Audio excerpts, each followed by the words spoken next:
Cet ouvrage-là, tout simplement, raconte une traversée des mondes d'André, donc, et du mien, qui ont chacun leur propre palpitation et qui finalement trouvent une entente à travers l'écriture. J'y ai tous mes souvenirs pour la bonne raison que nous y avons vécu pendant je ne sais trop combien d'années, peut-être une trentaine d'années. Mes enfants ont été petits ici et il y a toutes ces âmes qui peuplent cette maison. Ce sont mes fantômes chéris et je vis avec eux et ce sont eux qui m'éclairent.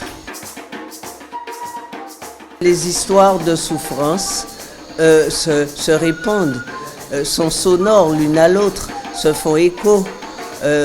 Effectivement, si j'avais rencontré quelqu'un qui n'avait pas ce vécu, il est possible que nous n'écririons pas ensemble et que nous ne pourrions pas mêler ainsi nos histoires. C'est une personnalité qu'on voudrait aussi que les générations, les nouvelles générations aussi puissent appréhender, comprendre, relire Pluie et vent, Sûreté, Lume et Miracle et tous les autres romans du cycle antillais parce que ces romans parlent d'eux. Eh bien, le Mémorial ACTA a voulu lever le voile sur nos histoires trop souvent tues et sur nos auteurs souvent invisibles, en se transportant à la maison Schwarzbart, qui est un lieu de mémoire, précisément un lieu qui véhicule notre histoire à travers justement la souvenance.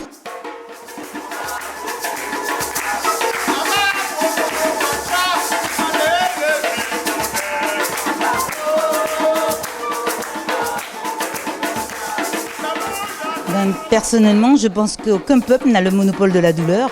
Je pense aussi à le respect.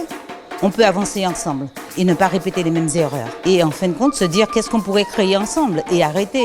Et se dire, est-ce que quand on parle des droits de l'homme, est-ce qu'ils existent vraiment? Est-ce qu'il est le même pour tout un chacun? Parce que jusqu'à présent, je ne vois que de la domination, que des peuples qui sont occidentalisés.